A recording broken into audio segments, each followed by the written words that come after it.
그렇게 가버리면 어떡해? 뛰지 말라고! 그렇게 가버리면 난 어떡해? 난 어떻게 살아? 그렇게 끌려가 버리면 난 어떻게 살아?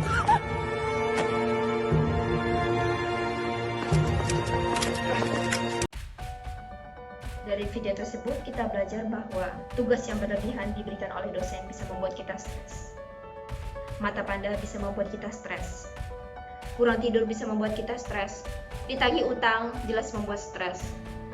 Gak punya pacar kadang membuat stres. Kejadian-kejadian yang membuat kita stres, kalau lama-lama, apa yang akan terjadi? Stop. Yang pertama kali kamu lakukan ketika kamu lagi stres adalah relax, istighfar. Tarik nafas, keluarkan. Astagfirullahaladzim. Sadar, ini hanyalah ujian, akan berlalu. Stres sebenarnya bentuk ketegangan antara fisik, emosi, pikiran, dan juga psikis kita. Stres itu terjadi karena dua hal, utamanya emosi dan juga pikiran. Kita merasa seperti apa ya? Oh, seperti tertekan, cemas, seperti video berikut ini. Saya merasa tertekan, cemas, jadi saya stres.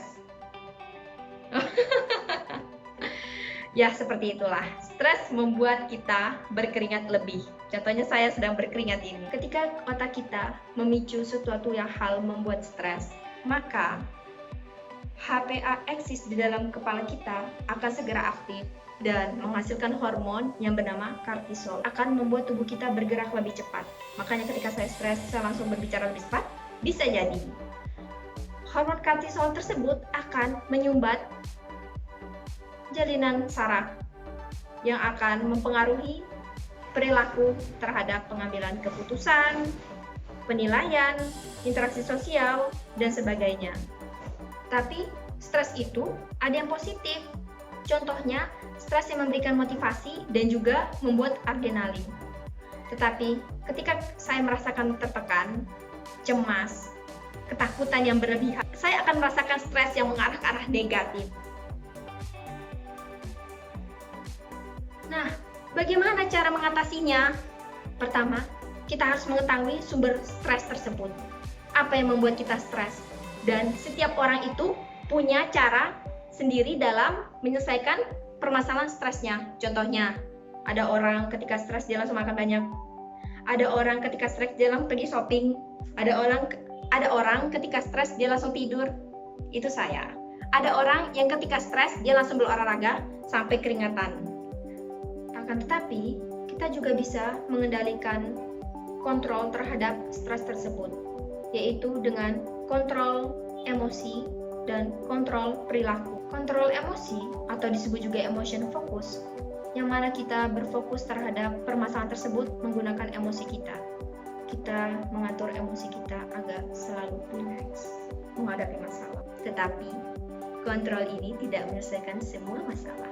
Contohnya, ketika ada ujian semester, apakah Anda bisa memakai kontrol emosi? Tidak. Kontrol yang harus kita lakukan yang kedua adalah kontrol perilaku atau disebut juga problem focus, yang mana kita belajar dengan giat untuk mendapatkan hasil nilai ujian yang maksimal. Kontrol yang kedua ini bisa juga menghasilkan kontrol emosi, yang mana meredakan stres. Sebenarnya, saya punya cara pribadi untuk mengendalikan stres saya. Selain saya suka lari-lari gak jelas, ketika ada masalah, saya juga sering berbicara kepada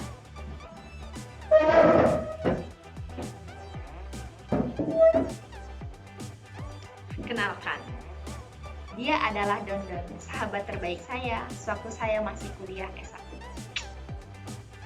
Dia diberikan oleh teman dekat saya. Jadi, ketika saya sedang stres, saya punya banyak masalah, saya sangat suka bercerita dengan Dondon.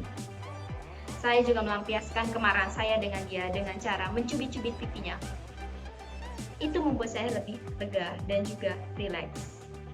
Setiap orang mempunyai cara tersendiri dalam mengendalikan stres dan emosi mereka. Bagaimana dengan Anda? Selain itu juga, ada kebiasaan-kebiasaan yang dapat mengurangi stres. Yang pertama adalah tidur yang cukup dan olahraga. Yang kedua, jangan memaksakan diri. Yang ketiga, mulailah bersosialisasi di dunia nyata dan kurangi bermain media sosial. Yang keempat, jangan stres sendiri. Carilah orang lain untuk stres bersama. Karena stres bersama lebih asik.